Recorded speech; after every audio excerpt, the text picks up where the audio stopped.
और फहमीदा हसन खान है जो नेता हैं शरद पवार गुट एनसीपी से। आप सभी का स्वागत है न्यूज वॉच इंडिया पर। फहमीदा जी, उनका सीधा कहना है कि ये सिर्फ महाराष्ट्र के विकास के लिए किया गया है, इसमें ना कोई कटप्पा है और ना कोई बाहुबली, लेकिन पोस्टर तो शरद पवार गुट के विद्यार्थी विंग की तरफ से लगाए गए हैं। आप मुझे बताइए, महाराष्ट्र का विकास महाराष्ट्र के लोग करेंगे, बराबर है। आज जो शिंदे गुट और बीजेपी एक साथ में मिलकर सरकार चला रही थी, तो उन्होंने कौन से ऐसे अहम फैसले लिए? और मुझे ये बताइए कि जो बीजेपी, जो देवेंद्र फडणवीस जी जिन्होंने अजित दादा के ऊपर इतने संगीन इल्जाम लगाए, 27 जून के दिन भोपाल के स्टेज के ऊपर से हमारे प्राइम मिनिस्टर मोदी जी आदरणीय कह रहे हैं कि नेचुरली करप्ट पार्टी है ये एनसीपी, और उसके अंदर दादा का नाम लिया गया, 70,000 करोड़ का घोटाला दिखाया गया। तो मुझे ये बताइए कि इसमें पहले से शरद पवार जी बोल रहे थे कि हम लोगों को भटकाने की कोशिश ना करें, आप महाराष्ट्र की जनता का काम करें। देश जैसे बेरोजगारी, महिलाओं पे अत्याचार और महंगाई के ऊपर जा रहा है, तो इन्होंने जब भी ध्यान नहीं दिया। लेकिन मुझे ये नहीं समझ में आ रहा है कि देवेंद्र फडणवीस जी की ऐसी क्या मजबूरी थी कि नेचुरली करप्ट पार्टी के लोगों को, करप्ट लोगों को साथ में लेके अपनी जो रोटी थी, आधी रोटी डीसीएम की, वो भी उन्हें अजित दादा के साथ बांटना पड़ा। सरकार गिर तो नहीं रही थी। और अभी तक का जब उनके पास में 105 खुद के मंत्री, 40 शिंदे जी के मंत्री, ये सब होते हुए उनको अभी तक कोई पद नहीं दिया गया था। उनके खुद के अंदर से आप बताइए, 105 में से सिर्फ 5 लोगों को उन्होंने मंत्रिमंडल में जगह दी।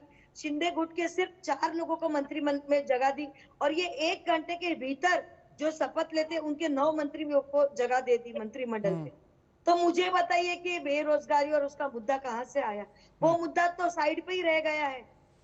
ये सिर्फ और सिर्फ डिवाइड एंड रूल की पॉलिसी कर रहे हैं। हाँ, मनीष जी इसका जवाब देना चाह रहे हैं। मनीष जी। नहीं, मैं फहमीदा हसन जी से पूछना चाहता हूं कि मोदी जी ने कहा कि नेचुरली करप्ट पार्टी एनसीपी को कहा, तो आप इस बात से सहमत हैं या नहीं है?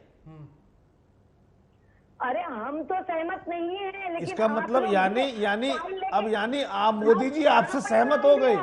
मैं वही कह रहा हूं। मैं वही, देखिए सुनिए फहमीदा सुनिए, यानी आप देखिए, पार्टी कोई करप्ट नहीं होती, पार्टी के व्यक्ति करप्ट होते हैं।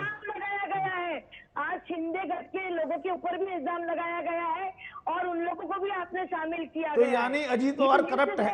अजीत पवार करप्ट है कि नहीं है? ये सिर्फ और सिर्फ किरीट सोमैया जी और बीजेपी पार्टी लिस्ट निकालती है और लोगों को डराती है, धमकाती है, आइस का नाम देती है। आइस मतलब कि इनकम टैक्स, सीआईडी। ठीक है फहमीदा जी, ठीक है। फहमीदा जी, उन्होंने कहा है कि जनहित के लिए उन्होंने ये किया है, और जब अब वो सरकार में मिल गए हैं तो तमाम ऐसे फैसले होंगे, नारी सुरक्षा, तमाम सुरक्षा व्यवस्था, कानून व्यवस्था, ये सारे काम वो कराएंगे। तो आपको तो खुश हो जाना चाहिए कि जनहित में ही काम होंगे। जी, मैं अन्नू जी से एक ही सवाल पूछना चाहती, जो 2 बड़े प्रोजेक्ट हैं जिससे महाराष्ट्र को बड़ा रोजगार मिल सकता था, क्या अजित पवार जी वहां जाके वो दोनों के दोनों प्रोजेक्ट वापस महाराष्ट्र में लाएंगे? क्या ये जो इकोनॉमी हब है मुंबई हमारे महाराष्ट्र की, वो पूरी की पूरी गुजरात में फिरवाने की बात हो रही है, क्या ये पूरी हब रुकवाने का काम करेंगे अजित जी वहां जाके, दादा हमारे?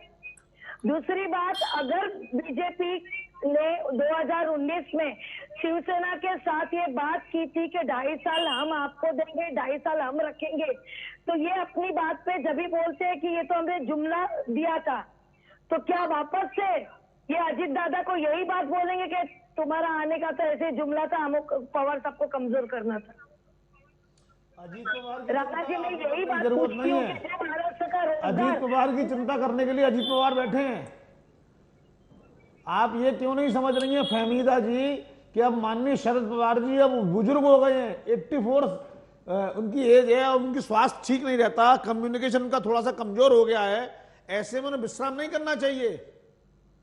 सुनिए मेरी बात, महाराष्ट्र की जनता जानती कि आज 83 साल का योद्धा भी जब 2019 में अकेला निकला तो सब छोड़ के गए थे, जब भी उन्होंने वापस से 56 विधायक लेके आए। पिछले 10 साल में, अच्छा चलिए बताइए, पिछले 10 साल में क्या जिम्मेवारी निभाई है शरद पवार जी ने? पार्टी के अलावा क्या जिम्मेवारी रही है उनके पास? कौन से राज्य में, कौन से केंद्र में क्या जिम्मेवारी रही है? पिछले 10 साल में कोई काम नहीं किया शरद पवार जी ने, जो जिसको कि हम संवैधानिक पद पर कहें, ऐसा कोई काम बताइए आप।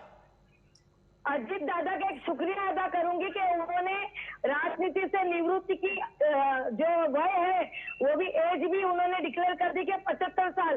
तो मुझे ये भी सवाल है कि क्या मोदी जी 2024 में 74 साल के हो जाएंगे तो क्या मोदी जी आगे इलेक्शन नहीं लड़ेंगे?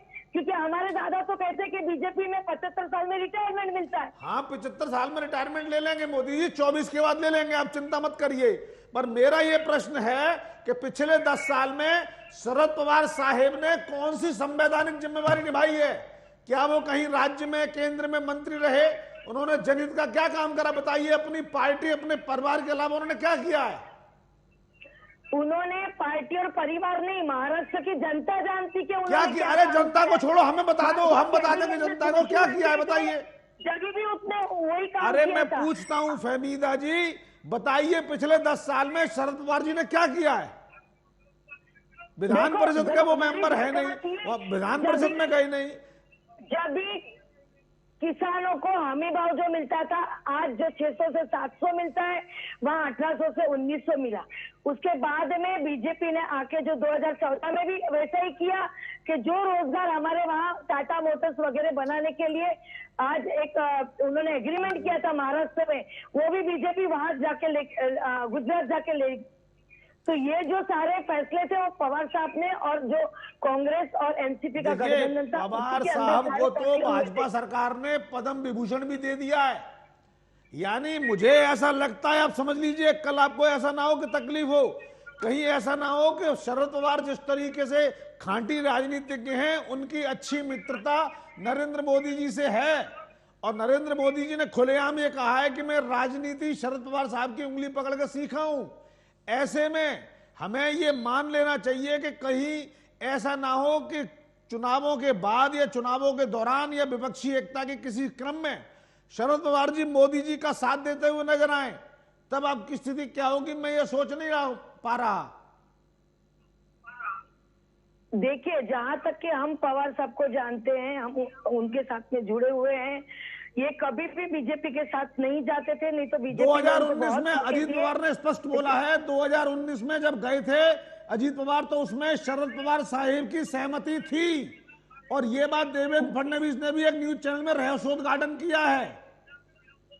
ये वो अब बोल रहे हैं, देवेंद्र फडणवीस भी अब बोल रहे हैं। बिल्कुल, तो जब भी और उन्होंने बाद में गुगली फेंकी। इसका मतलब है कि जो झूठ बोलने को वो गुगली फेंकना कह रहे हैं।